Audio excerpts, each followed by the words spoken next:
Boots, in 1995 is when I started with the association, and you called me the first part of the year to meet you at the Sirloin in Anson. What do you remember about that? Well, I knew, see, that this outfit had been crossways with Manford, and he'd been an inspector for 25 years, and I'm not putting Manford down. I worked with him and thought quite a bit of him, but he was crossways with the ranch, and they knew that he was retiring, and that they had been told that you had been recommended to take his place and would be the inspector in this area.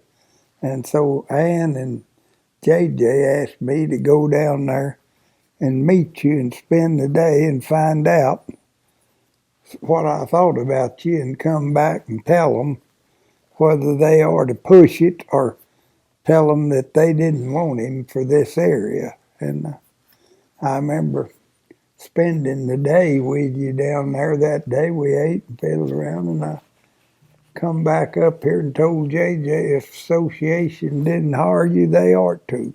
So there. Well, not long after that, just a couple of weeks, there was a Texas Ranger in Abilene, Calvin Cox, that I knew and had worked some cases with. And he called me and said he was going to pick me up the next morning to be dressed sharp. And I told him I had to check brands at Sweetwater. And he said, you're not listening, it's not optional. So after a short conversation, I made arrangements and he picked me up. And the next morning, we headed out, and I said, where are we going? And he said, that's not of your concern.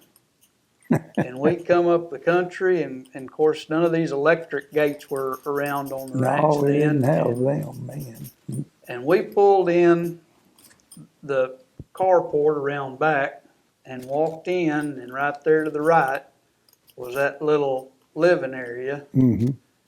And when I walked in, you were sitting there, and Mike Gibson and J.J. Gibson and Captain Withers, that was Captain over Company C of the Texas Rangers, and Texas Ranger Leo Hickman. Yeah. And y'all had a semicircle and a chair in the middle. Do you remember that? Yeah. See, prior to that, JJ had took Leo Hickman and went to meet in Fort Worth in the office with Don King and get him to fire Manford.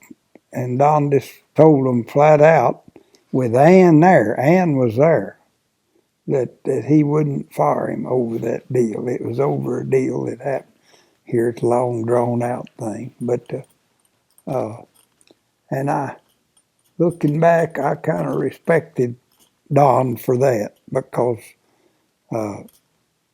it wasn't, Manford wasn't that wrong. He just didn't catch it, you know. And my thinking is a man can make a mistake, you know, even good one. But they were doing everything, and they took Leo Hickman to Fort Worth to talk to Ann about it. But Ann told them that she was going to honor what Don King said on the deal, and that Manford could come back on this ranch any time that he wanted to. JJ told me when I got home that he didn't like that, but he didn't want to get into it with Ann in front of them men. I remember I didn't know this word, and because I'm a little slow, but he said, I'm going to try to rescind that order. And I thought, I never had heard anybody use that word, rescind that order, but he was going to do away with it, but he didn't get it done. So then that's when they had you to come up here and talk. And I guess you went to work right after that for the association. It was It was probably within about 6 or 8 weeks from there that I went to work Yeah. for the association. I Well, was Don King's last hire. yeah, that's been good for them and good for you. It's been a good turn in your life, I guess, for it. And he's sure been a good inspector and well thought of all over. You know, them first few years, you was up in here all the time, you know, and with where these people is working and shipping and going on. So it worked out good. And then the association evidently noticed it too, because you took Gray's place, didn't you? Yes, When sir. you moved down there. Boots, I appreciate you taking the time to talk to us today, and it's been such a pleasure to get this documented and all of your experience and history with the association and the things that of the past that shaped what we are today. And we just truly thank you for not only your service to the association, to the ranching industry, but just in your time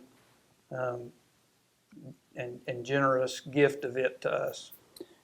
I appreciate that, and I appreciate you and the association. I've had great respect for the association all my life since I was way before I went to work for the association. You know, I had dreams of working for the Cattle Raisers Association, and it was probably the best thing that had ever happened to me at that time, and that I really liked it, and it really helped me education wise. I got to go to a bunch of schools and do stuff, but I just the lure of wanting to punch cows is what turned me back. So I'd have worked the rest of my life for them. But appreciate you